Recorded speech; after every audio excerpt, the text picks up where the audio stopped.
Bonsoir, mesdames et messieurs. Bienvenue à la séance extraordinaire suivie de notre séance qui avait été ajournée la semaine dernière. Donc, nous sommes le 16 décembre. On va commencer par la séance extraordinaire, donc au niveau du budget. Mais avant, juste les distraits comme d'habitude. Donc, on ouvre la séance à 19h, mais c'est précédé à 18h30 l'arrivée des gens, si vous voulez jaser avec nous de différents sujets. Les séances comprennent plusieurs périodes de questions. Dans le cas de la séance extraordinaire, ce qu'on va vous demander ce soir, c'est d'attendre qu'on ait fini de présenter le budget pour poser vos questions. Alors, si vous voulez les prendre en note, vos questions, là, attendez à la fin. Vous aurez aussi une copie papier du budget.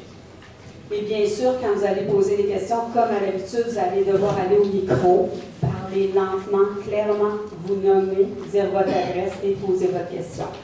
Les questions doivent avoir vraiment un lien avec le budget pour ce qui est de la séance extraordinaire. Par la suite, on va continuer la séance qui avait été ajournée. Ça va? Alors, on commence. Alors, le point 1, lecture et adoption de l'ordre du jour, qui se lit comme suit. Point 1, ouverture. Point 2, lecture de l'avis de convocation. Point 3, adoption de l'ordre du jour. Point 4, lecture et adoption des prévisions budgétaires 2025 et dépôt du programme triennal des dépenses en immobilisation. Point 5, période de questions. Point 6, levée de la séance. Alors, j'ai oublié aussi de vous dire un petit point. Je vous demande votre indulgence. J'ai été avisée en fin d'avant-midi que je devais présider la séance de ce soir. Alors, je vous demande votre indulgence, mais on va tout faire pour bien répondre à vos questions. Le point 2, lecture de l'avis de convocation. Alors, tous les conseillers ont reçu l'avis de convocation dans les délais prescrits par la loi. Parfait. Point 3, adoption de l'ordre du jour. Il est proposé et résolu d'adopter l'ordre du jour tel que présenté. Est-ce qu'il y a un proposeur? Proposition d'adoption. M. Bourassa, est-ce adopté à l'unanimité? Oui. Parfait. Oui, Mme Cousineau, parfait. Alors, on va y aller avec la présentation du PowerPoint. Nous allons faire ça ensemble, Martine et moi. Donc, on y va, Martine, avec le PowerPoint.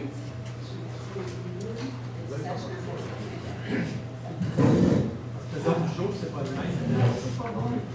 Parce que vous avez pris l'ordre du jour de la séance ordinaire. Oui, c'est qui va suivre. Non. Ça va? Alors, je vais juste aller mettre le PowerPoint. Moi non plus, je ne comprenais pas. Ça ne sera pas long.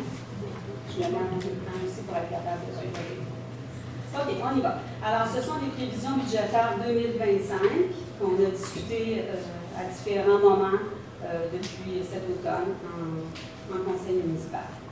Alors, au niveau de nos défis pour le budget 2025, alors d'abord, il y a une augmentation constante des codes-parts. Alors, les codes-parts, ça vient de la MRC de Maternité. Malheureusement, ne siégeant pas au Conseil des maires, je ne peux pas vous donner beaucoup d'informations parce que je n'ai pas les informations sur comment les codes-parts se décident, etc. Mais il y a quand même une augmentation certaines années. Pour l'année 2025, on a une petite diminution, une baisse de 3,68 %. Mais vous allez voir un petit peu plus loin là, pourquoi on a une petite baisse comme ça. Le deuxième défi, c'est l'augmentation du coût de la Sûreté du Québec. Alors, en 2024, on était à 298 191. Cette année, on va monter à 322 513 $. Donc, une hausse de 8,16 %. Le point 3, c'est notre taux de taxation. C'est en fonction de la richesse foncière de notre municipalité. Donc, quand on parle du RFU, ça, c'est comme la valeur de notre municipalité. Alors, oups, je suis allée un petit peu trop vite. Alors, je continue au point 4. Notre défi, c'est aussi d'atteindre l'équilibre budgétaire et de préserver une pérennité. C'est certain qu'une municipalité doit arriver avec un budget qui n'est pas déficitaire. L'équilibre budgétaire est vraiment très important. Fait que c'est sûr qu'en séance de travail, on a beaucoup regardé chacune des dépenses, chacun des revenus pour essayer de viser toujours l'équilibre budgétaire. Cinquième défi, maintenir les services actuels dans un principe d'amélioration continue.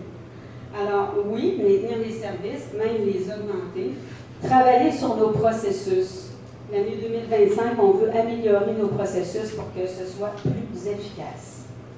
Le point 6, le manque de personnel et la pénurie de main-d'œuvre qualifiée. Vous allez nous dire que c'est un peu partout pareil, c'est vrai, mais on fait face quand même à ce défi-là, comme partout. Alors, on continue au point 7.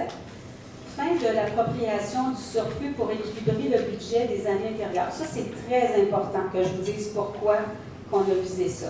À chaque année, quand on fait le budget, si on décide d'absorber une partie des dépenses par notre surplus, il faut penser que l'année suivante, ces dépenses-là vont revenir.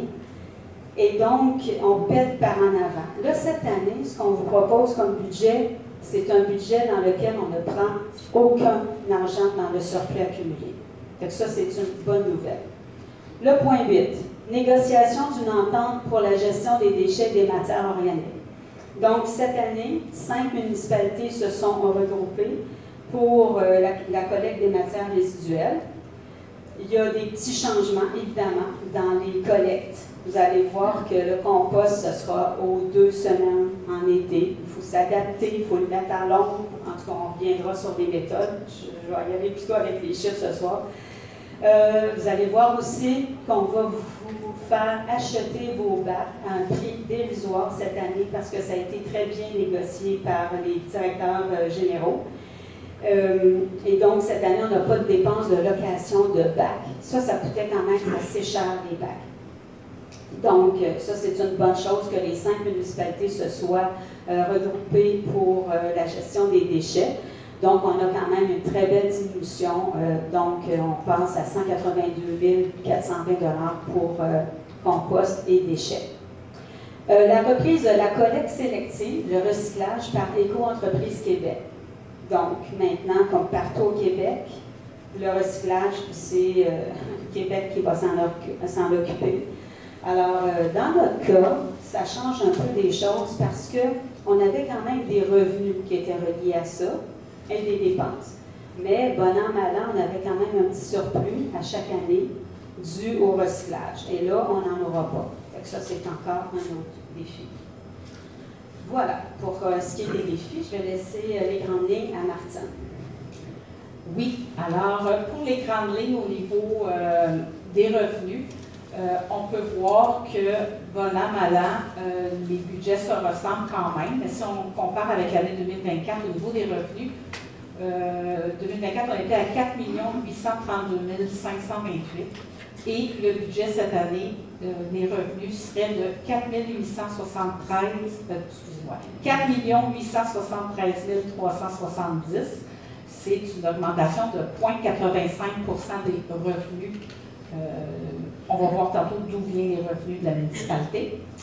Et nous avons également, à chaque année, on délivre beaucoup de permis de rénovation, de construction, ce qui fait augmenter la richesse foncière de la municipalité, qui est notre rôle d'évaluation. Donc, on passe d'une valeur foncière en 2024 de 499 millions à 506 760 900 $. Donc, on a quand même un tout petit peu plus de valeur foncière qui vient nous aider à aller chercher davantage de revenus au niveau de la taxation, évidemment.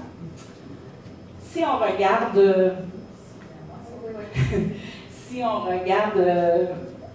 de façon plus détaillée la taxation, les revenus qui proviennent de la taxation, alors nous avons la taxe foncière générale. Alors, je vous épargne la colonne de 2024 là, pour ne pas alourdir, là.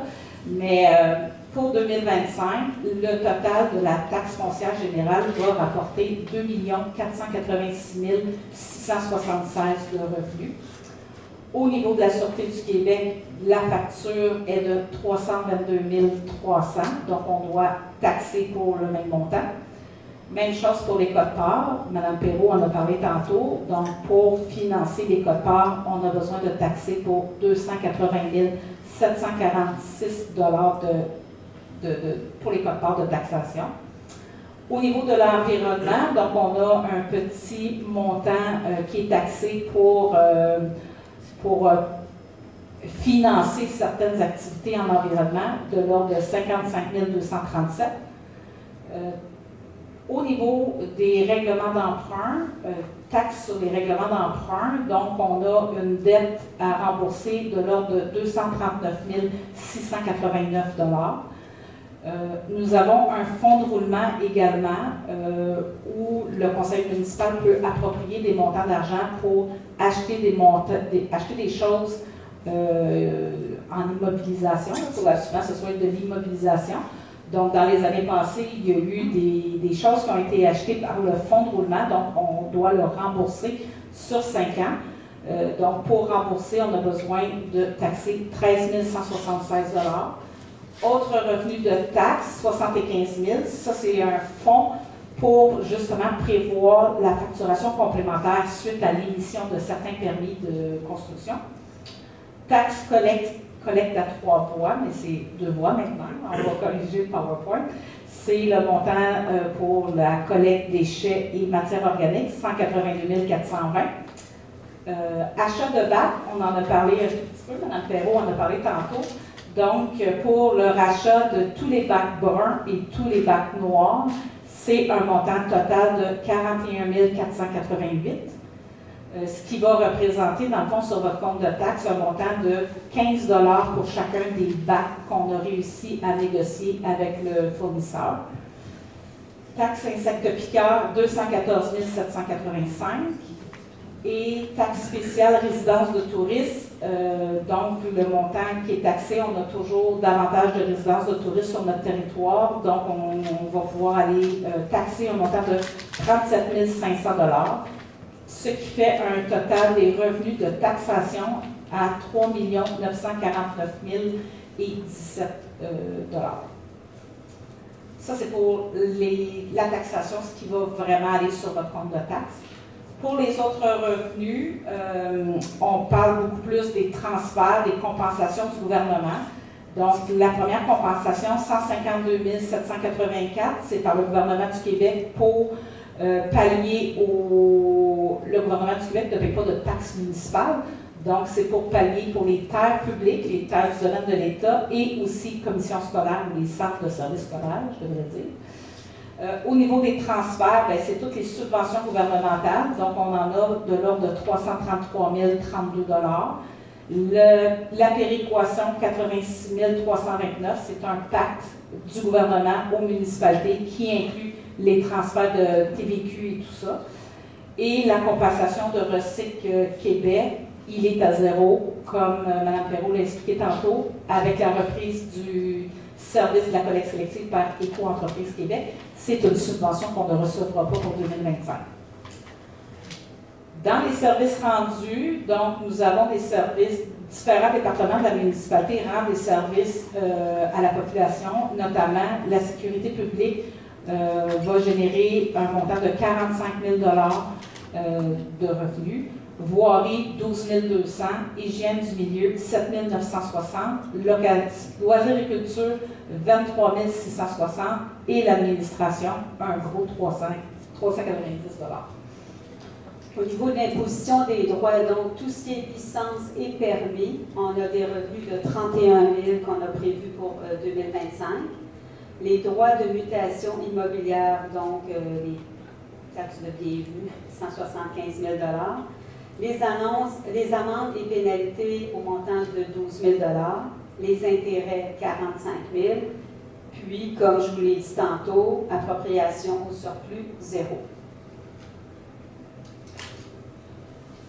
Alors, quand on regarde notre grand total des revenus en 2025, on prévoit 4 873 370 $ comparé à 2024 qui était de 4 832 528. Maintenant, on va aller voir ensemble les dépenses.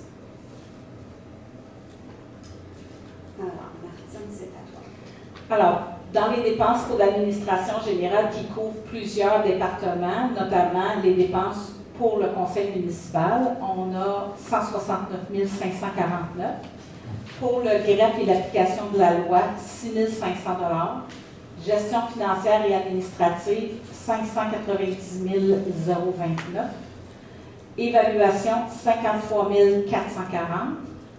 Et dans les autres départements, 175 829, ça inclut les communications. Maintenant, au niveau de la sécurité publique, au niveau de la police, on l'a vu tantôt, 322 500. La sécurité incendie, 329 061 $. Les premiers répondants au niveau des intervenants aussi médicaux, 94 914. Sécurité civile en cas de problématiques, inondations, ces choses-là, il faut toujours prévoir un budget, 8 500 $. Dans les autres, 42 600, là, je vais essayer de vous les... Il y a la SPCA là-dedans, il y a la patrouille nautique. Vous savez qu'on avait une patrouille nautique.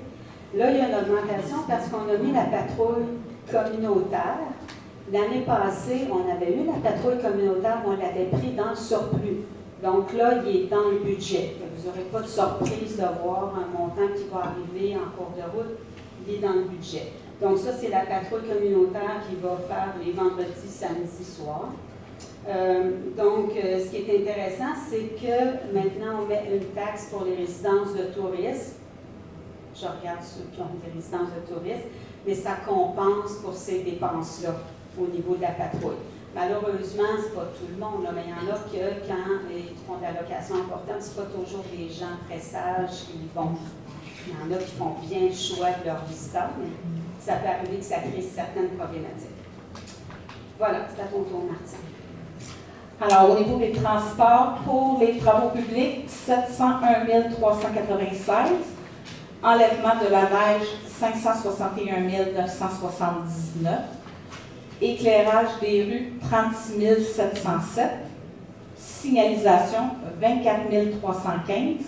Et au niveau du transport en commun, une bonne diminution de 11 763, mais il y a des services qui ont été interrompus, dont le taxibus. Maintenant, au niveau de l'environnement et hygiène du milieu. Alors, en 2025, pour l'analyse d'eau, 3 700 $. Vous savez qu'on doit analyser l'eau potable à la municipalité et ici au manoir. Les matières résiduelles, 342 417 $. On vous avait dit qu'il y avait quand même une diminution. Elle est là. Au niveau d'environnement, là, on a mis une augmentation. On est à 74 423. Pourquoi? C'est que M. Pierre Dupuis travaillait 2 à 3 jours par semaine, puis notre souhait, c'est vraiment d'avoir quelqu'un en environnement à temps plein. Pourquoi? À cause des changements climatiques. Il faudrait réviser notre politique d'environnement, puis il y a beaucoup de règlements à appliquer. Donc, pour nous, c'était au niveau du conseil municipal, c'est une orientation qu'on a prise cette année. On avait coupé beaucoup en environnement, mais on se reprend de ce côté-là.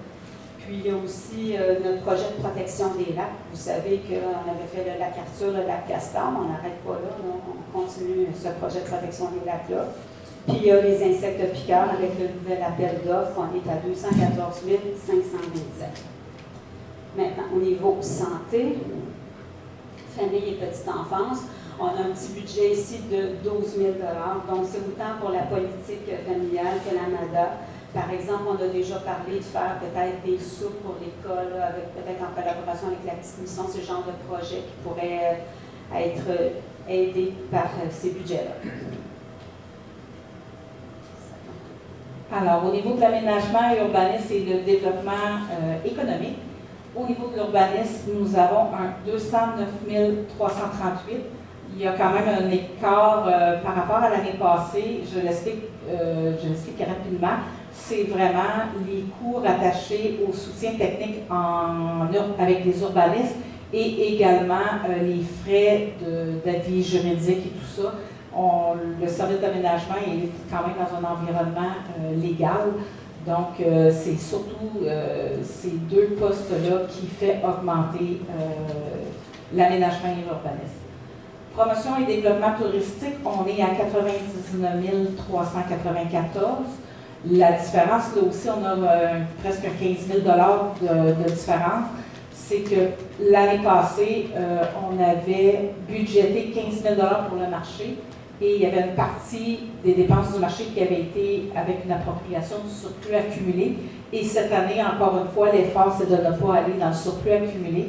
Donc, les dépenses totales du budget, les dépenses totales du marché ont été ajoutées au budget courant de fonctionnement.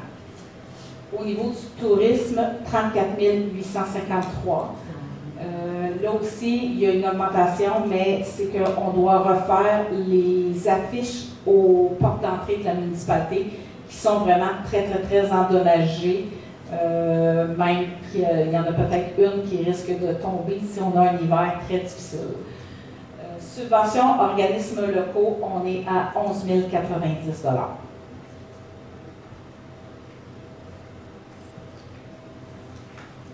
Frais de financement. Loisirs, ah, moi j'ai passé tout droit. OK, loisirs culture. Donc, 2025, centre communautaire et loisirs. Donc, ici, la salle communautaire, entre autres, et les loisirs, 151 201 $. Tout à l'heure, je pourrais vous montrer peut-être plus de détails au niveau de la salle, au niveau des coûts. Quelle autre dépense qu'on a mis là-dedans? On a mis 5 000 $ pour un jeu gonflable. Vous savez qu'on en loue souvent des jeux gonflables, soit à la Saint-Jean-Baptiste, et des choses comme ça. Puis quand, à chaque fois, on paie, on a quand même des montants assez élevés. Fait qu'on s'est dit, on va en acheter un bon, un beau, puis il va nous servir à différents événements. Il y a évidemment une petite augmentation de salaire pour notre personne à l'environnement. Il y a aussi, dans Parc et terrain de jeu, je pense, on a réservé un petit montant pour améliorer le village, le centre du village, quand on arrive, avoir des belles fleurs, peut-être un peu plus agréable à regarder quand on arrive dans notre village. Au niveau de la bibliothèque, vous voyez une augmentation. On a décidé d'engager quelqu'un 12 heures par semaine pour donner un coup de main à la bibliothèque. Pourquoi? Ça va éviter des bris de service, des fermetures de la bibliothèque. Ça va permettre aussi de donner un coup de main pour des événements, entre autres le Salon des artisans, qui quand même est une grosse organisation. C'est très beau, mais ça demande beaucoup d'organisation, beaucoup de temps. Donc, il va y avoir 12 heures par semaine qu'on va engager quelqu'un de ce côté-là. Au niveau des frais de financement, donc pour ce qui est de la dette à long terme, on a un montant de 340 832 $ à rembourser en capital.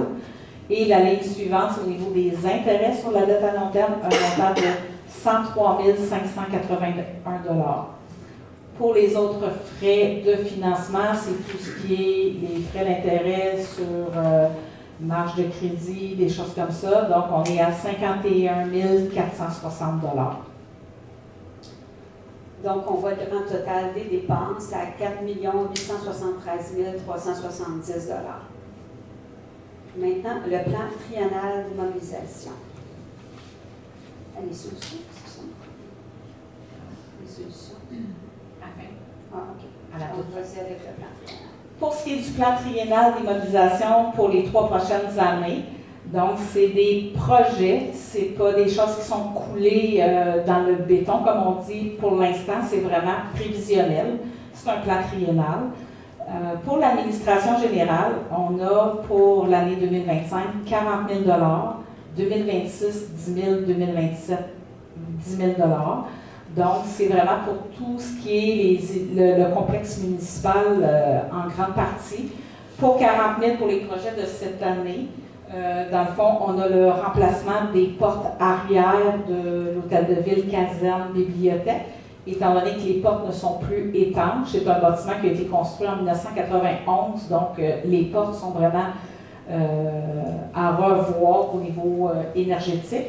Et on veut refaire également devant l'hôtel de ville le chemin d'accès pour chacun, bibliothèque et hôtel de ville, pour permettre une meilleure circulation en fauteuil roulant. On a cette année fait l'achat de portes automatisées pour les personnes en fauteuil roulant, mais maintenant il faudrait vraiment faire quelque chose avec le pavé uni devant. Donc c'est surtout ça, d'aménager des rampes pour personnes à mobilité réduite pour avoir un meilleur accès au complexe municipal. Parc et terrain de jeu, 400 000 $ en 2025. Dans le fond, c'est le projet d'électrification du sentier du parc de la rivière du Frein, du sentier qui fait le tour du bassin. Ce montant-là, ce ne sera pas un montant qui va être taxé. On a déjà un 288 000 $ de subvention. La partie qui va rester à financer, ça va être la part de la municipalité. Et on va utiliser la compensation de cession de fin de parc qui est payée par les promoteurs qui font du lotissement dans notre territoire. Ils ont une compensation toujours à payer. Donc, c'est pas un montant qui va être taxé aux citoyens. On va l'utiliser pour faire l'électrification du sentier. Pour 2026, on a mis un montant de 50 000 $. Dans le fond, c'est pour revoir et de sécuriser les deux passerelles qu'il y a sur la passerelle piéton et la passerelle pour les véhicules en route. Travaux de voirie, 2 400 000 pour l'année 2025. C'est, dans le fond, c'est la réfection du chemin Notre-Dame-de-la-Merci, de l'arrêt obligatoire là, à l'intersection du chemin Saint-Combe jusqu'à son extrémité. Et ça inclut également de refaire, de corriger, je devrais dire, le chemin de la rivière et le chemin du sommet qui a été repris cette année par la municipalité, de corriger les courbes. Et on a un montant de 70 000 $ qui est de la réfection de plein d'autres petits chemins de la municipalité. Pour l'année 26-27, on a mis un montant de 75 000 $. Bon an, mal an, c'est pas mal toujours le même montant, ou presque, là, pour la réfection du reprofilage de fossés, de rechargement de gravier et tout ça. Bon an, mal an, c'est pas mal aux alentours de 75 000 $. On va peut-être expliquer les travaux de voirie là, de 2 400 000 $, comment on paye ça?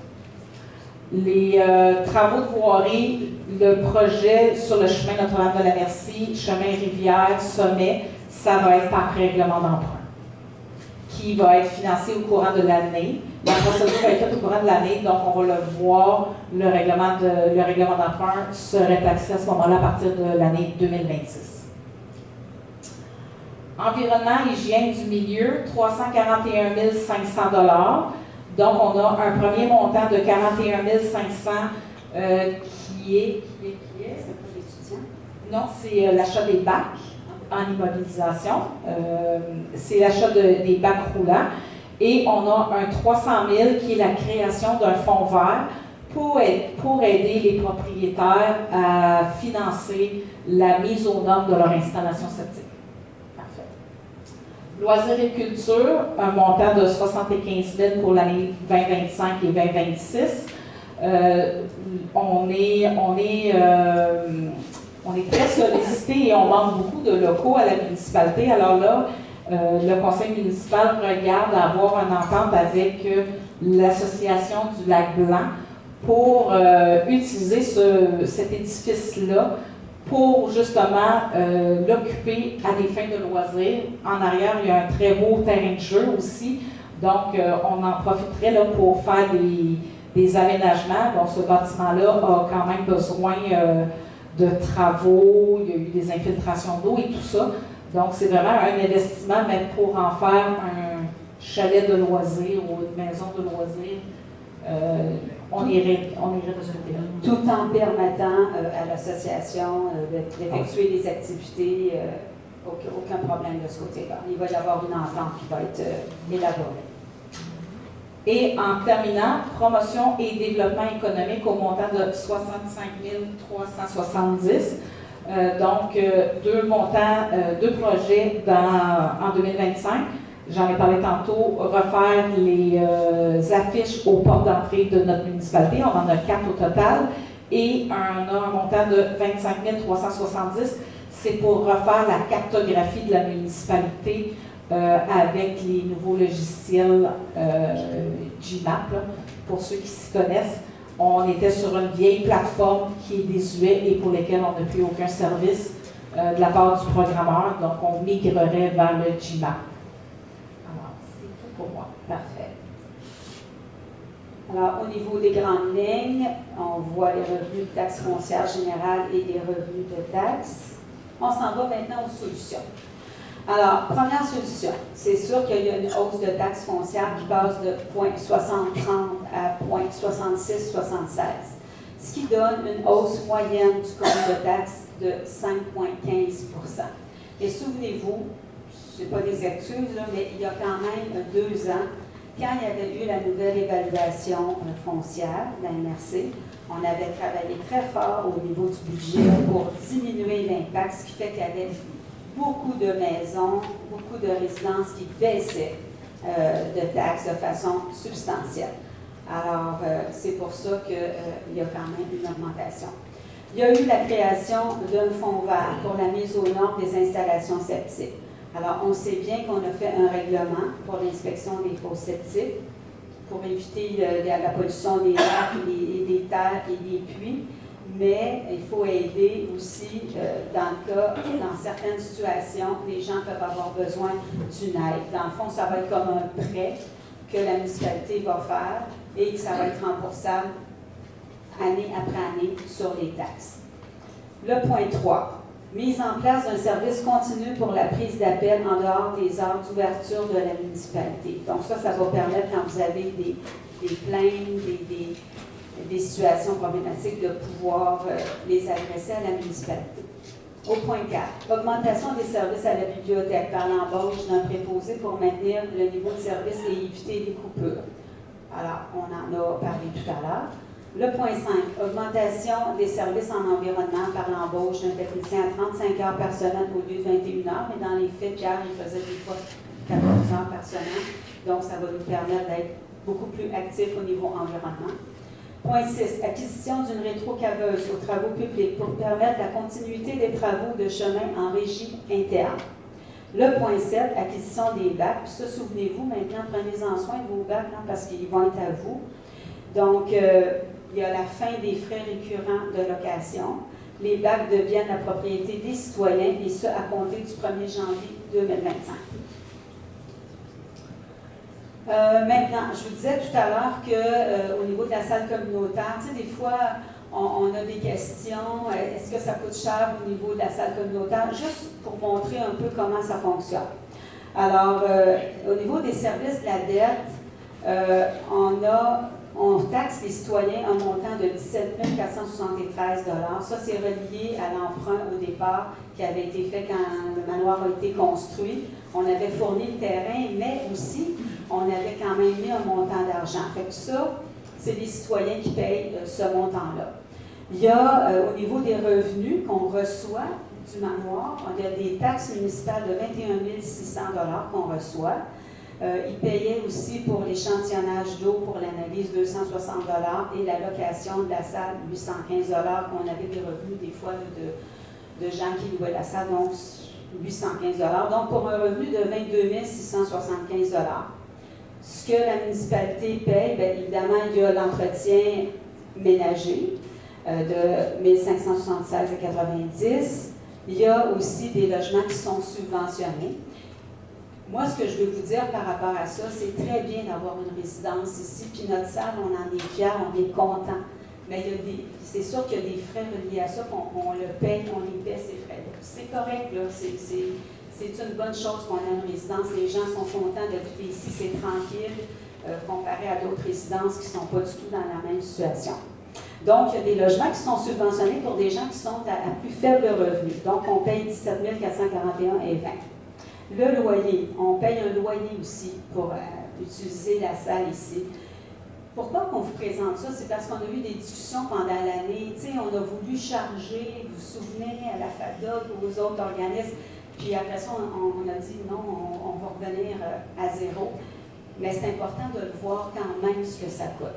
Donc, il y a un manoir, le loyer coûte 34 850,52 $. Il y a des frais pour l'Internet, 233 $. L'édifice, entretien, récupération, des petites bagatelles, 32,26 $. Les produits sanitaires, 83 $. L'électricité au niveau de l'entrepôt, des loisirs qui demeurent, c'est 3 149 $. L'électricité pour l'entrepôt, des services incendie, 1056 $ et du matériel, 1631,72 $. Ce qui fait qu'on a des dépenses de 70 527 pour des revenus de 22 675 $. Ça nous coûte 47 852 $. Fait que ça, on trouvait ça important juste de donner ces chiffres-là parce qu'on en a parlé tantôt au niveau de la salle communautaire. Donc, ça fait le tour. Maintenant, on va pouvoir aller à vos questions.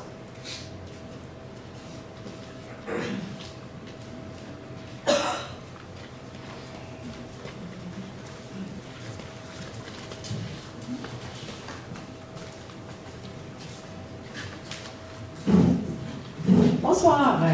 Oli Crandal, 2200 chemin de la Créature. Je voulais juste vous dire que, merci Chantal, on dirait que vous avez planifié de faire ça depuis le début. Là. Vous avez très bien expliqué ça. Merci Martine aussi. Vous avez bien expliqué ça vraiment. J'ai assisté aux séances où ils ont essayé d'expliquer le budget, puis moi, vous avez fait un bon travail d'expliquer les autres, etc. Donc, merci. Puis, on sait que c'est pas facile de faire ça. Donc, merci pour la présentation, puis merci pour le travail que vous avez fait. Merci, Martine. C'est un travail d'équipe. Oui. J'ai juste quelques petites questions. Vous avez parlé de système de communication. Donc, est-ce que je peux... c'était le 175 000 pour les autres dans l'administration. J'imagine que le système de communication, le système de qu'est-ce que c'est, messagerie, c'est là-dedans parce que vous avez parlé de communication, donc je voulais juste... Oui. Mais avant, je vais demander à quelqu'un, y a-t-il un conseiller qui pourrait distribuer des papiers à tout le monde? Je pense que ça serait le temps que tout le monde puisse suivre comme il faut. Ah, ben j'espère. Ok, bon, ben. Je pense qu'on va prendre une petite minute, là, puis tout le monde va avoir ses papiers, s'il vous plaît.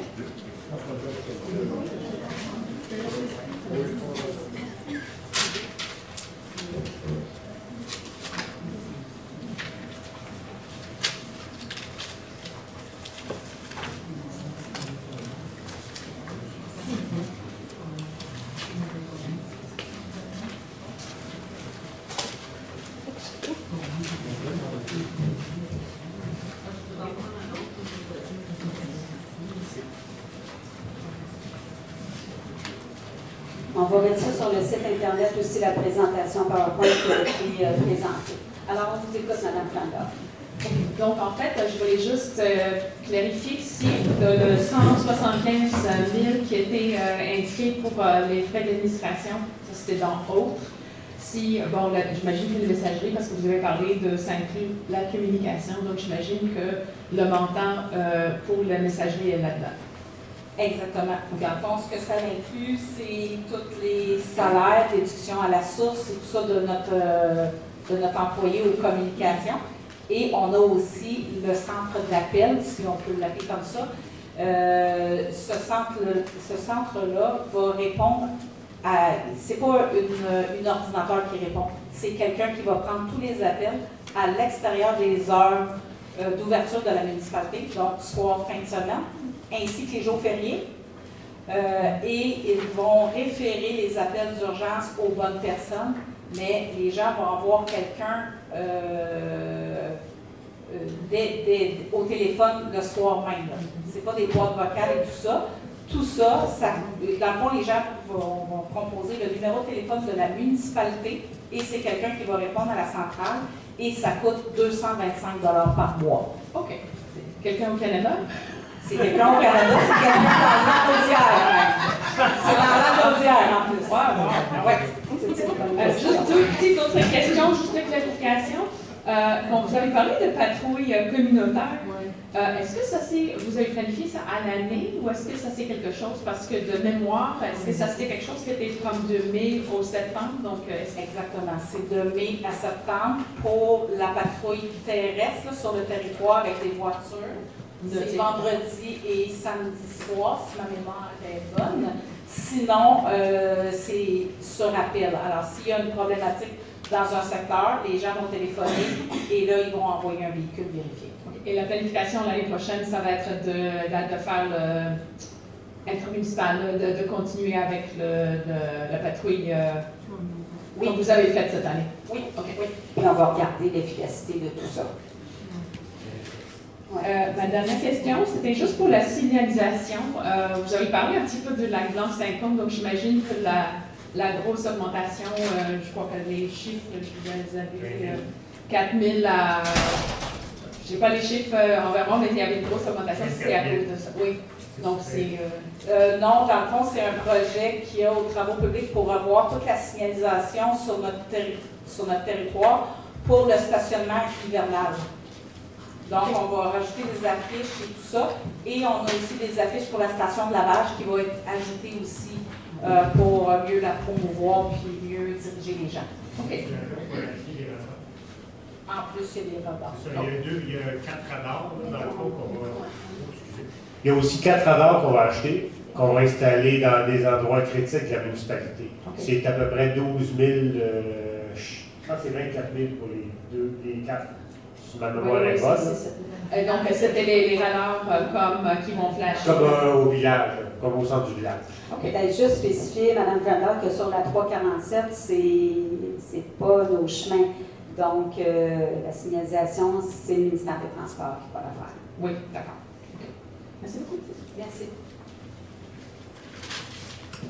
Pierre Fortier, 1892 de l'Église. J'aimerais savoir, comme première question, un pourcentage de combien augmente la taxe générale en pourcentage? En moyenne de 5,13 comme je vous ai dit tout à l'heure. Ça dépend de la valeur de la propriété. C'est pour une propriété de valeur de 200 000.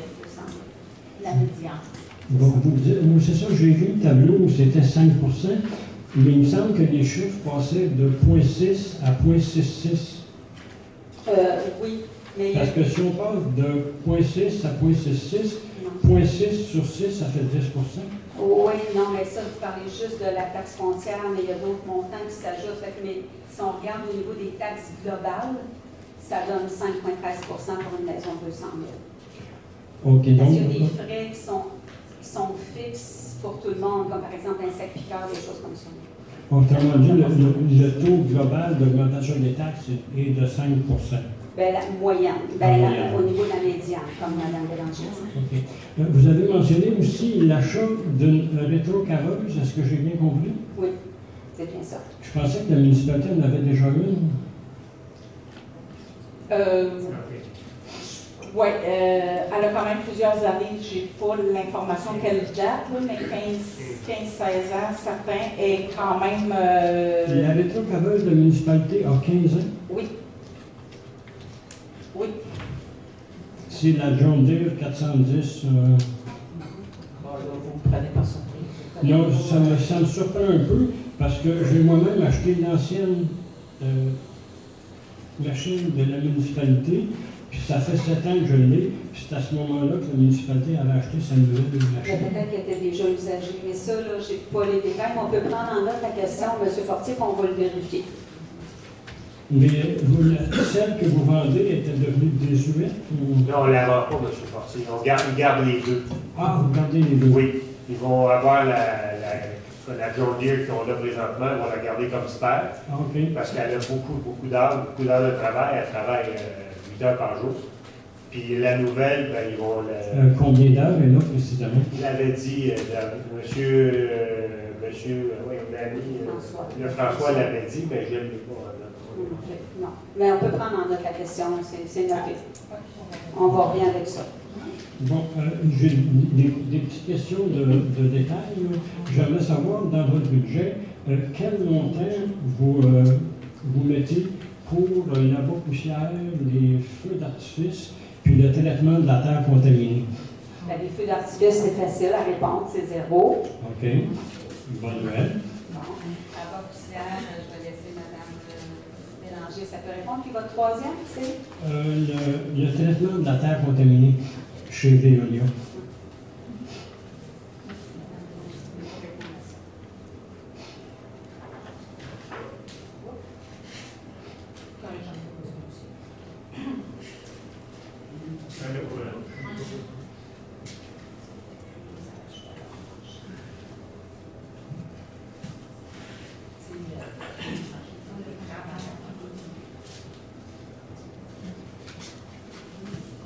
Bon, Mme Bélanger va trouver des informations.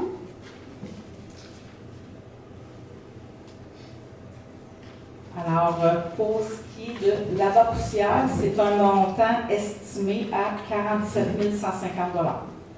47 000.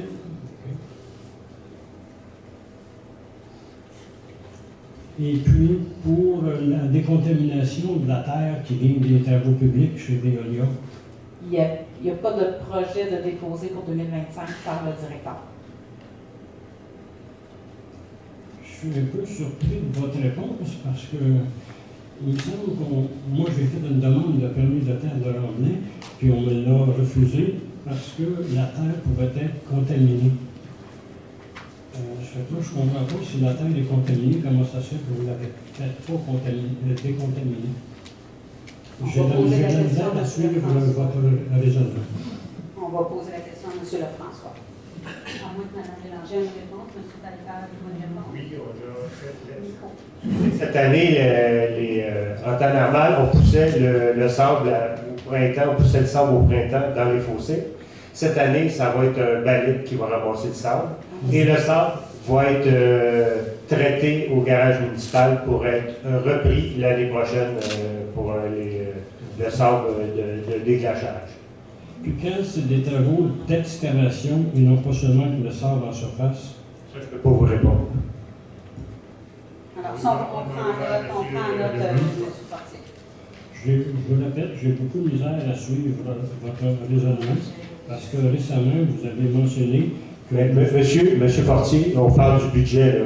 Si vous voulez poser la question, vous la poserez à la plénière après ordinaire. Ouais, c'est ça. Là, c'est pour le budget.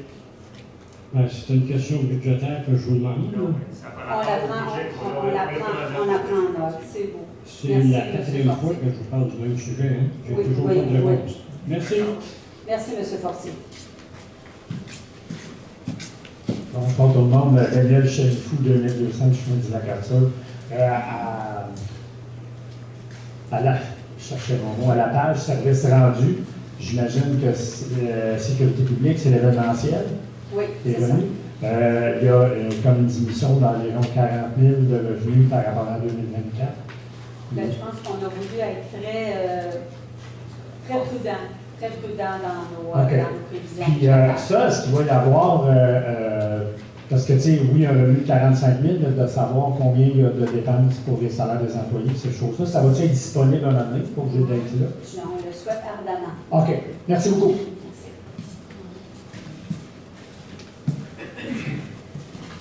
Bonsoir, Martin Fédé, 2313, chemin de la Guéribeau. Oui, parfait. Dans les années subséquentes, il y avait des droits de sablières il y avait eu un problème avec le 165 000. Cette année, des sablières ont-tu... je ne sais pas comment m'exprimer, là. Ouais, des revenus, puis... Oui, dans le fond, par les années passées, on voyait les montants de l'exploitation des sablières qui avaient été ajoutés au budget de fonctionnement, alors que ça ne doit pas apparaître dans les budgets de fonctionnement, mais beaucoup plus au bilan. Parce que c'est un revenu qui est reporté, il apparaît à la partie bilan. Donc, cette année, on a toujours des compensations ou des revenus d'exploitation de sablières, mais ça ne passe pas par le budget de fonctionnement, ça passe par le bilan financier à la fin et on va le retrouver dans les postes du bilan. Mais là, on les retrouve au juste dans les postes de bilan, mettons, ça va dans le budget de la voirie. Ça va dans les revenus reportés. Mais vous ne les verrez pas dans le budget de fonctionnement. Là, ce soir, on présente le budget de fonctionnement. Okay. Pas le bilan financier. OK, merci. Je sais que c'est compliqué. Oui, c'est ça. C'est bon ça. Bonsoir, Guy Rivette, 3000 Chemin des Lacs. Au printemps, on a parlé de terrain de pickleball parce qu'il commence à avoir de plus en plus d'adeptes. Est-ce qu'il y a quelque chose de planifié à votre budget pour 2025? Il y aurait peut-être des idées par rapport à la salle au Lac Blanc. Il y aurait de la place pour faire quelque chose. En tout cas, on regarde. C'est certain qu'on retient cette idée-là, que c'est très populaire le pickleball, mais il n'y a pas de décision prise comme telle. OK, parce que depuis, j'ai entendu dire que les gens qui pratiquent le pickleball à Saint-Donat vont probablement être chargés pour aller jouer là-bas. Donc, c'est ça. Je pourrais rajouter quelque chose, c'est qu'on a réitéré notre demande d'aide financière. On attend toujours de voir si on est accepté au gouvernement du Canada. je pense que ça s'appelle le programme Nouveaux Horizons pour les aînés. Donc, on a réitéré la demande, on est toujours en attente de voir si on a cette subvention-là, ben, on va regarder à faire l'installation ici au village, peut-être au parc de la Rivière-du-Frein, près du module de jeu des enfants ou quelque chose comme ça. On va le voir, on va le développer le projet davantage. On attend de voir si, si notre projet a été accepté au ministère. C'est parfait, merci.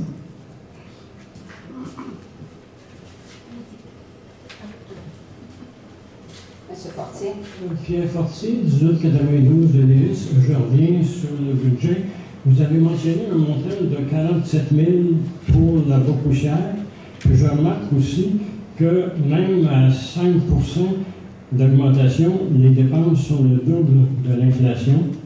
Il me semble que vous pourriez vous préoccuper de gérer le budget de façon plus serrée et peut-être couper certaines dépenses. Moi, je pense à celle de la poussière, qui est un produit polluant.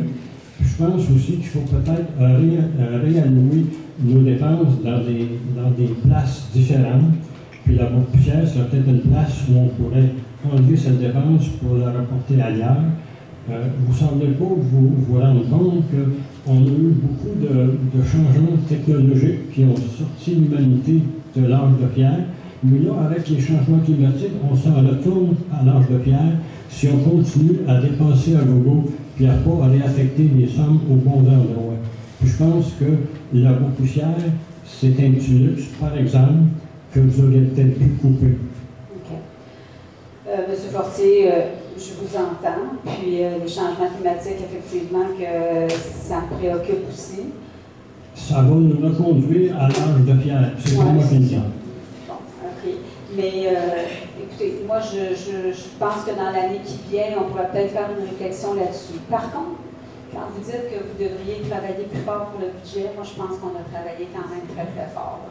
Parce que c'est pas facile de faire un budget pour une petite municipalité comme la nôtre. On a énormément de chemin à entretenir et à réparer et tout ça. Fait que, c'est faux de croire qu'on n'a pas travaillé. On a quand même travaillé très fort, je pense. Mais on vous entend. Je comprends l'augmentation de 5 le double de l'inflation, puis il y a des emprunts en plus, parce que les emprunts, c'est des taxes reportées à plus tard. On ne les voit pas aujourd'hui, mais c'est des taxes reportées à plus tard. Oui, parfait. On prend notre question. Allez là.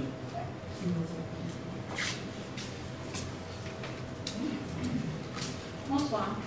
Je suis Anne-Marie Maisonneuve du 2238, je mets des pinceaux à Notre-Dame-la-Merci. Je ne sais pas si vous vous souvenez de moi et de ma requête du mois de mai 2024 concernant l'environnement et l'hygiène de milieu. La somme que vous avez allouée, je trouve extraordinaire. Je me demandais seulement, est-ce que vous avez des critères qu'il faut voir, puis comment ça va fonctionner, puis en dernier lieu, est-ce que 2024 va être admissible? Parce que moi, j'ai fait toutes mes dépenses suite aux demandes d'évaluation, puis c'est en 2024.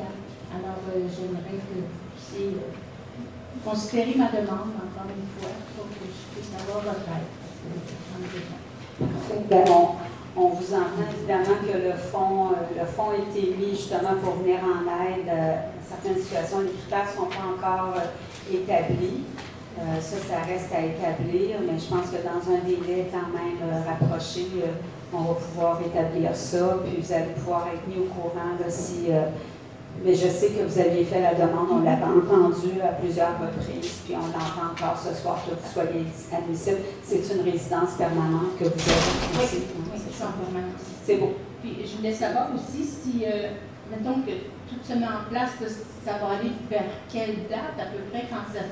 Moi, je ne connais pas ça, les municipalités si proches, mais y a-t-il des temps où ça va être ouvert, où on va pouvoir bénéficier de ça? Il y a beaucoup de travail à préparer en amont, dont le règlement avec les critères, qui sera admissible, quels seront les critères d'admissibilité et tout ça. Et il ne faut pas oublier que ce fonds-là de 300 000 va être financé par un règlement d'emprunt. Alors, on a toute la procédure à suivre pour le règlement d'emprunt. Moi, je n'ai pas l'expérience encore là, de règlement d'emprunt, mais on me dit toujours de prévoir au moins un 5 mois pour passer au travers de la procédure de règlement d'emprunt. Fait que j'aurais tendance à dire que ça va aller au début de l'été, probablement qu'on va être prêt parce qu'on n'aura pas le financement tout de suite. C'est vraiment ça qui va prendre un certain temps. Ça va faire plus qu'un an. OK. Non, mais c'est bon. Je vous remercie beaucoup de tout ce que vous avez fait. Merci, merci. S'il n'y a pas d'autres questions, on va continuer. On est rendu donc au point 4. Lecture et adoption des prévisions budgétaires 2025 et dépôt du programme triennal de dépenses en immobilisation. Alors, si on y va poste par poste, pour les prévisions budgétaires 2025, les prévisions des revenus s'établissent comme suit pour l'année 2025. Alors, ces documents-là vont vous être disponibles, là, on va les ajouter au site Internet, là, n'ayez crainte. Je sais que ça fait beaucoup de chiffres, là.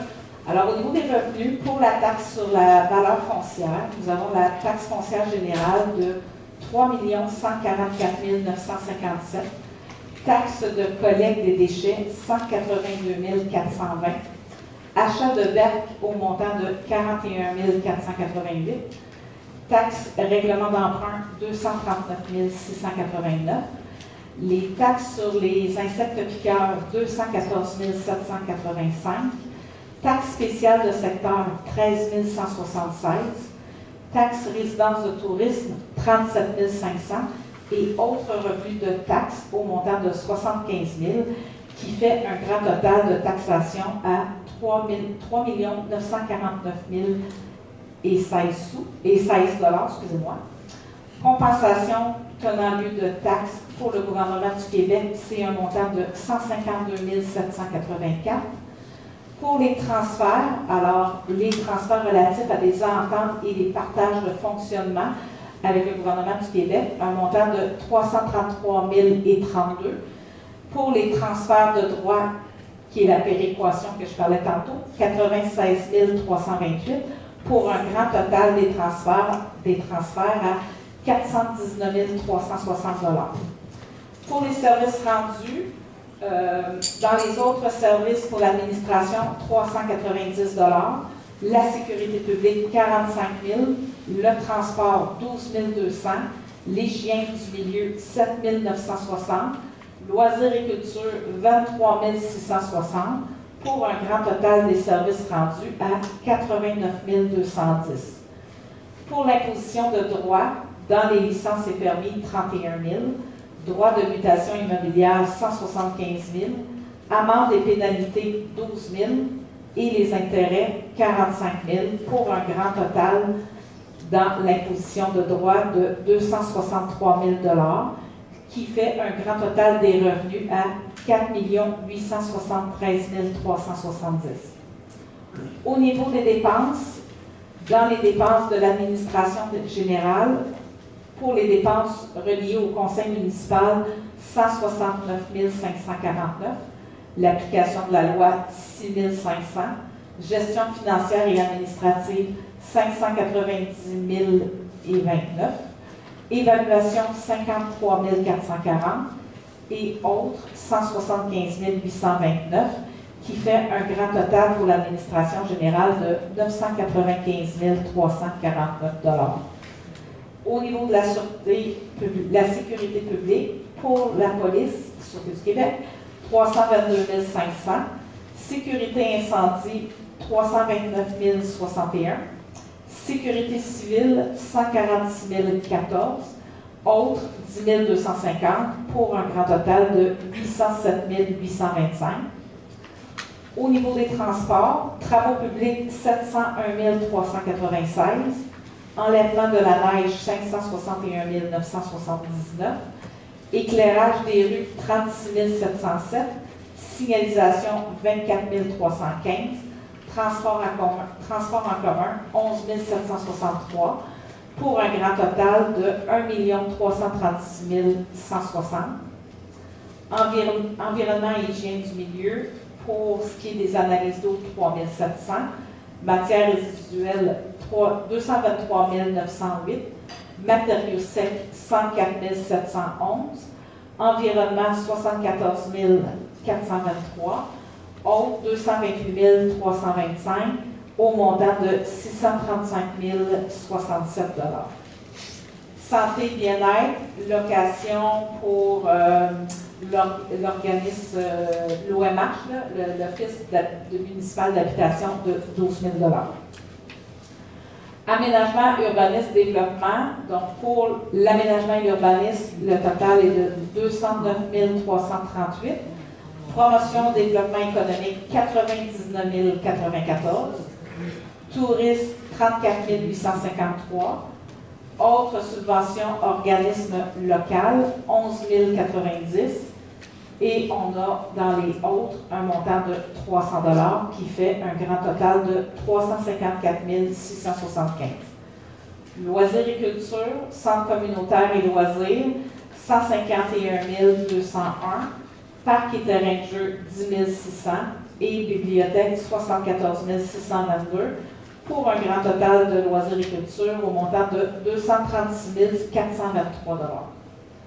Dans les frais de financement, toujours notre dette à long terme de 340 832. L'intérêt sur la dette est de 103 581 $. Et pour les autres frais de financement, 51 460 pour un grand total de 495 873. Et pour un total des dépenses, 4 873 370.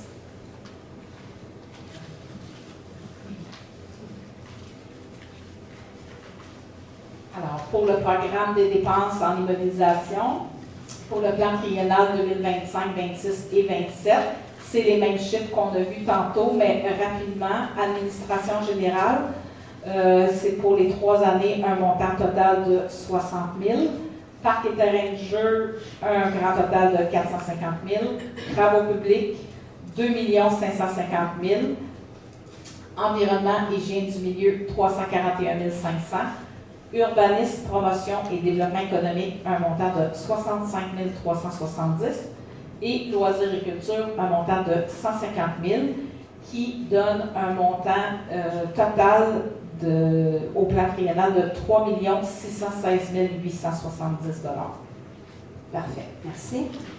Au point 24, prévision budgétaire 2025 et dépôt du programme triennal des dépenses en immobilisation. Alors, il est proposé et résolu d'adopter les prévisions budgétaires 2025 ainsi que le programme triennal de dépenses en immobilisation tel que présenté. Est-ce qu'il y a un proposeur? Propose qu'on adopte. Madame Viola, est-ce adopté à l'unanimité? Oui. Parfait, merci. Période de questions. Elles ont été posées tout à l'heure, je pense, pour la plupart. Maintenant, on va c'était pas le point 24, on est rendu au point 7. Lever et fermeture de la séance extraordinaire. Alors, il est proposé et résolu que l'ensemble des points prévus à l'ordre du jour ayant été discutés, Madame la mairesse suppléante déclare la présente séance du Conseil levée. Est-ce qu'il y a un proposeur? Qu'on adopte. Est-ce résolu à l'unanimité? Oui. Parfait. Maintenant, on s'en va à la séance ordinaire du Conseil municipal tenue à la salle communautaire aujourd'hui. Donc, c'est la suite de la semaine dernière, finalement. Donc, ouverture de l'ajournement de l'Assemblée du 9 décembre.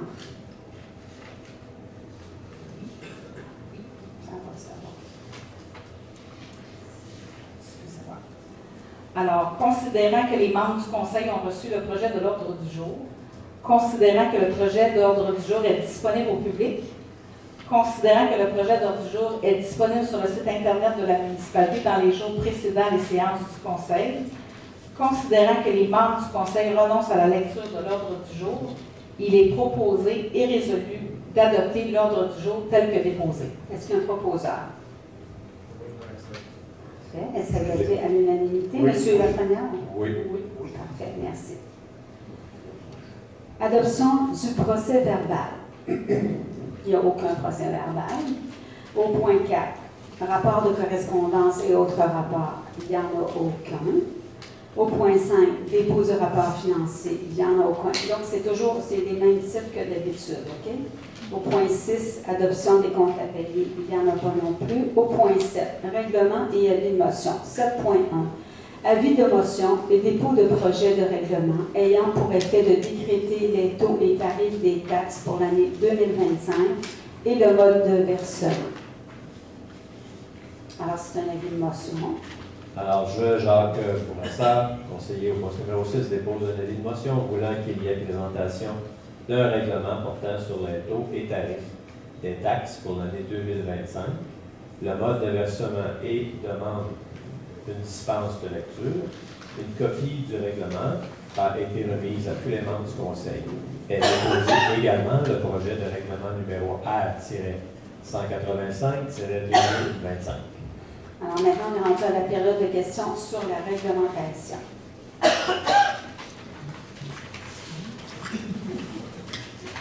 Martine Dubé, 2053, chemin du Canada. Je veux juste à l'article 3, règlement d'emprunt. Vous avez le premier règlement d'emprunt R-183 pour le camion citerne. Et à l'article 4, règlement d'emprunt par secteur, le R-183, c'est marqué chemin Saint-Guillaume. Est-ce que c'est le même règlement d'emprunt pour les deux articles? Bonne observation, ça devrait être à l'article 4, le règlement 187. Merci.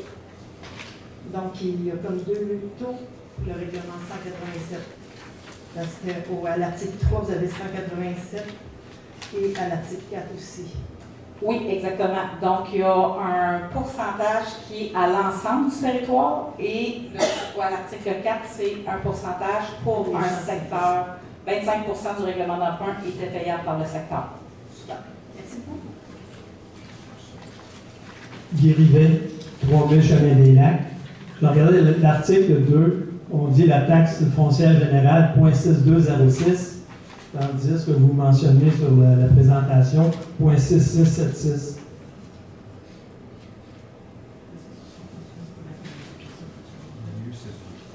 On va faire une vérification.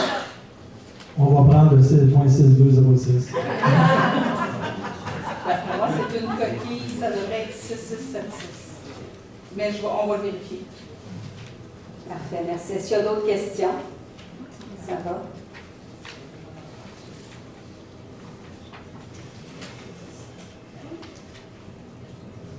Oui, je l'ai trouvé. C'est que les règlements d'emprunt ne sont pas dessus. Le 6676, ça inclut les règlements d'emprunt, tandis que là, c'est vraiment la taxation foncière générale qui inclut la foncière générale, Sûreté du Québec, Code-Port et Environnement seulement. C'est pour ça qu'on arrive à 6206, mais si on ajoute les autres règlements à l'article 3, on devrait arriver à 6676.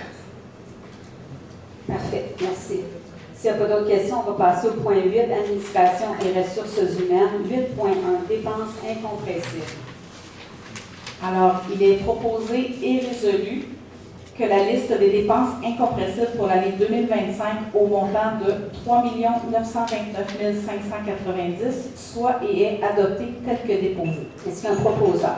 Je propose qu'on adopte. Monsieur Taillefer, est-ce adopté à l'unanimité? Oui. Oui. Merci. 8.2, taux d'intérêt.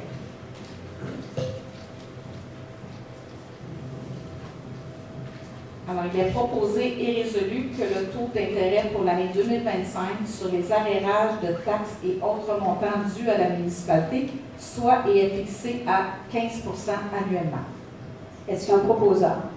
Je propose qu'on adopte. Monsieur Bourassa, est-ce adopté à l'unanimité? Oui. Oui. Merci.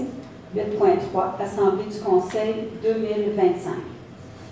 Il est proposé et résolu que, suivant l'article 148 du Code municipal du Québec, le Conseil doit établir, avant le début de chaque année civile, le calendrier de ces séances ordinaires pour la prochaine année et fixer le jour et l'heure du début de chacune de ces séances, que le calendrier ci-après a été adopté relativement à la tenue des séances ordinaires du Conseil pour l'année 2025, qui se tiendront le deuxième lundi du mois et qui débuteront à 19h. Alors, les dates des séances seront le 13 janvier, 10 février, 10 mars, 14 avril, 12 mai, 9 juin, 14 juillet, 18 août, exceptionnellement c'est le troisième lundi en août, 8 septembre et après les élections, le 11 novembre et le 8 décembre. Vous remarquerez qu'il n'y aura pas de séance au mois d'octobre. Est-ce qu'il y a un proposeur? Je propose qu'on adopte. Madame Crésineau, est-ce adopté à l'unanimité? Oui. Merci. 8.4, aviseur légal, renouvellement de mandat 2025. il est proposé et résolu que le Conseil municipal de Notre-Dame-de-la-Merci accepte l'offre de service de Maître Rino Soucy, avocat du cabinet DHC pour les services en droit municipal et du travail selon l'offre de service suivant. Forfait illimité téléphonique pour un montant de 800 $ plus taxes. Taux horaire maximum de 200 $ de l'heure pour les dossiers de litige et pour les opinions juridiques. Et également la perception des taxes pour un tarif de 10 % des honoraires perçus, plus les frais de huissier et de timbre judiciaire. Est-ce qu'il y a un proposeur? Je propose qu'on adopte. M. Bourassa, c'est adopté à l'unanimité. Oui. Merci. 8.5, aviseur légal, mandat 2025. Alors, il est proposé et résolu que le Conseil municipal de Notre-Dame-de-la-Merci accepte l'offre de service de Maître Patrice O'Connell, avocat du cabinet Muni Conseil Avocats Incorporé, pour certains services juridiques de consultation verbale en droit municipal, en droit de l'environnement et en aménagement et urbanisme, selon l'offre de service suivante. Alors, pour le forfait illimité téléphonique pour un montant de 0 $, donc c'est complètement gratuit, le service illimité téléphonique. Et pour les autres dossiers, une proposition sera soumise pour chacun des dossiers sur une base d'un taux horaire préférentiel en fonction de l'expérience de l'avocat assigné au dossier. Alors, vous remarquerez que c'est pour des aspects différents qu'on va avoir deux aviseurs, deux fermes aviseurs légaux. Est-ce qu'il y a un proposeur? Je propose qu'on accepte. Madame Violet, s'adopte à l'unanimité? Oui. Parfait. 8.6, Coalition Matawini, aide financière 2024. Considérant que la coalition Matawini, Nos Lacs sans mine, a été créée afin de faire front contre les projets miniers pouvant avoir des impacts environnementaux et humains, considérant que nos citoyens peuvent en être affectés, considérant que le projet minier nommé Saint-Côme de la compagnie Nico Énergie inquiète grandement le conseil municipal ainsi que les citoyens de Notre-Dame-de-la-Merci, considérant que ce projet en est à une phase d'étude et de faisabilité, considérant que la coalition Matawini Nos Lacs sans mine a besoin de financement pour retenir les services de professionnels dans l'élaboration et l'analyse de sa planification stratégique et pour des conseils de professionnels de l'ordre des communications services juridiques, il est proposé et résolu d'accorder une aide financière à la coalition Matawini Nos Lacs sans mine au montant de 1 000 $ afin de couvrir les frais relatifs à la participation de personnel. Est-ce qu'il y a un proposeur? Je propose qu'on adopte. M. Taillefer, s'adopte à l'unanimité? Oui. Parfait.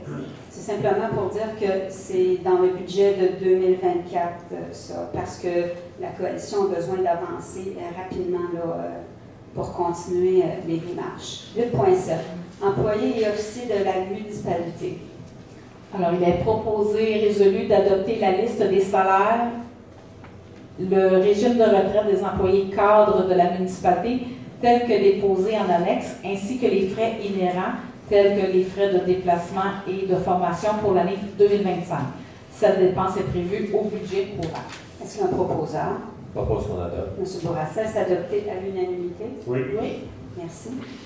9. Sécurité publique. Ah, ben oui, c'est vrai. Période de questions. Non, il n'y en a pas. OK. Donc, sécurité publique. C'est ça. Donc, période de questions sur la sécurité publique. Est-ce qu'il y en a? Juste pour vous informer qu'il n'y a pas eu d'avancement au niveau de la collaboration avec Jersey, il n'y a pas eu d'avancement de ce côté-là. Maintenant. Travaux publics, point 10. Période de questions sur les travaux publics. Est-ce qu'il y aurait des questions là-dessus? Sur les travaux publics? Ça va. 11. Environnement et hygiène du milieu. Est-ce qu'il y a des questions sur ça? Non. Point 12. Éducation, famille, aînés et loisirs. Est-ce qu'il y a des périodes de questions? Est-ce que vous avez des questions là-dessus? Étant donné qu'il n'y a pas de points. Au point 13, par contre, on a des points. Donc, aménagement et urbanisme, 13.1, demande d'usage conditionnel, UC 2024-03, 1161, C, route 125. Attendu que le propriétaire a déposé une demande de permis d'usage conditionnel relativement à l'opération d'un établissement de résidence de touristes dans la zone VD-31. Attendu que la demande vise l'immeuble situé au 1661C route 125. Attendu que les membres du comité consultatif d'urbanisme considèrent que la demande respecte les critères du règlement relatif aux usages conditionnels numéro R200, il est proposé et résolu d'accorder ou de refuser la demande d'usage conditionnel au 1661C route 125. Nous, on n'a pas marqué, naturellement, s'il y a des gens qui ont des commentaires à faire là-dessus. Est-ce qu'il y a des gens qui ont des commentaires à faire? Non. Alors, est-ce qu'il y a quelqu'un qui propose l'adoption? Je propose qu'on accepte. OK. Mme Pézino propose qu'on accepte. Est-ce que ça adopté à l'unanimité? Oui. Félicitations. 13.2, demande d'usage conditionnel UC 2024-04 du 938 chemin du Pont-Rouge. Attendu que le propriétaire a déposé une demande de permis d'usage conditionnel relativement à l'opération d'un établissement de résidence de touristes dans la zone VD-11. Attendu que la demande vise l'immeuble situé au 938 chemin du Pont-Rouge. Attendu que les membres du comité consultatif d'urbanisme considèrent que le critère 18 du règlement relatif aux usages conditionnels R200, mentionnant qu'en tout temps, lorsque la maison est louée, une personne responsable et résidant sur le territoire de la municipalité devra s'assurer du respect de la réglementation municipale, telle que nuisances, gestion des déchets, règlement de brûlage en plein air, animaux, etc. Donc, du respect par les locataires et devra pouvoir être rejoint par la municipalité en cas de besoin dans un délai de 24 heures maximum. En ce sens, la personne responsable doit s'assurer de la connaissance des règlements municipaux en vigueur, soit par l'inclusion des dispositions applicables dans le contrat de location ou par l'installation d'une affiche dans la résidence de tourisme ou l'établissement de résidence principale, bien en vue des utilisateurs et récapitulant ces règlements. Donc, le critère 18 n'est pas respecté puisque la personne désignée par le propriétaire ne réside pas sur le territoire de la municipalité ou adjacent à la municipalité. Attendu que les membres du comité consultatif d'urbanisme considèrent que la demande respecte les autres critères du règlement relatif aux usages conditionnels numéro R200. Est-ce qu'il y a un proposeur? Je propose qu'on refuse. Est-ce que c'est adopté à l'unanimité? Oui. Parfait. Période de questions. Oui. Le motif du refus, c'est qu'il n'y a aucune personne qui demeure dans la municipalité ou limitrophe à la municipalité qui peut être disponible. La personne demeure au moins plus que 30 minutes de la municipalité. C'est pour ça qu'on a eu un refus. Période de questions sur l'administration et les ressources humaines. Est-ce qu'il y a des gens qui ont des questions sur ça? Madame, on n'a pas. Aménagement et urbanisme, ce n'est pas la bonne chose.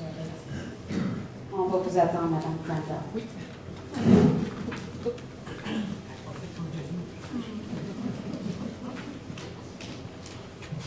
Pauline Crambal, 2200 chemin de la Carture.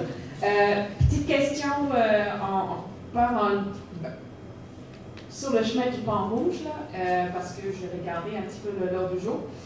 Est-ce que la comité de toponymie va peut-être faire quelque chose? Parce que le chemin du Pont-Rouge est devenu le chemin du Pont-Rouge Y. Et donc, je ne sais pas, maintenant que c'est refusé, je ne sais pas, mais il semble qu'il y a beaucoup de chalets de location court terme, etc. Et donc, c'est vraiment un écran. Et donc, je ne sais pas, est-ce que vous allez faire quelque chose est-ouest ou parce que c'est difficile quand j'ai regardé sur le plan. Juste une petite observation. On va regarder ça. Parfait, merci.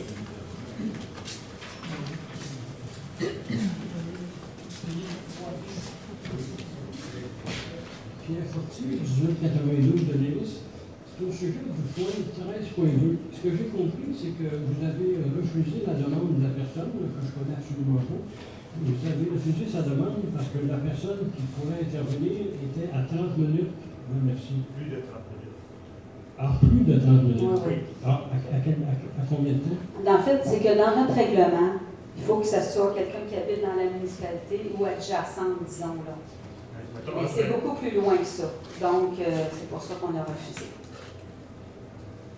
Est-ce que c'est une personne qui demeure à Montréal? Ou... Ben là, on ne veut pas donner de détails comme tel, là, Pas mais... ces informations-là, mais c'est plus de 30 minutes de la municipalité. Puis ça pourrait être très grave si la personne demeure... Mais selon, c'est parce qu'on suit notre règlement. Notre règlement dit ça. Donc, si on commence à faire des passe-droits, ben là... Donc, c'est la deuxième fois, je trouve que vos règlements sont un petit peu étroits. Puis dans une autre occasion, vous avez dit, on refuse telle chose, je pense que c'était Mme Cousineau qui a refusé, parce que vous avez déjà refusé dans une autre circonstance. Je sais. Dans ce cas-là, si vous êtes trompé une première fois, c'est pas vous tromper une deuxième fois. Moi, je ne pense pas qu'on se trompe d'avoir quelqu'un à Non, proximité. mais peut-être que vos règlements sont un petit peu chinois, qu'il faut les revoir puis les bien penser. Hein? Merci. Merci, M. Fortier, c'est noté. Merci. Est-ce qu'il y a d'autres questions là-dessus? Ça va, on est rendu au point 14, promotion touristique et développement. Donc, comme il n'y avait pas de point, on a quand même une période de questions sur la promotion touristique et le développement. Donc, je vois personne qui se lève. Période de questions générales. Actuellement, ça, vous avez des questions là-dessus. On dirait qu'il n'y en a pas ce soir. C'est général. Donc, point 16, clôture et levée de l'ajournement.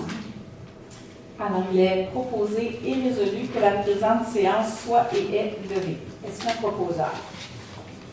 On lève l'ajournement. Monsieur Lafrenière, est-ce adopté à l'unanimité? Oui. Parfait. Je vous remercie tout le monde. Puis, on va vous souhaiter de très, très joyeuses fêtes, si on ne vous revoit pas. La santé, prenez soin de vous, essayez de vous reposer un peu en ayant beaucoup de plaisir. Bonne soirée.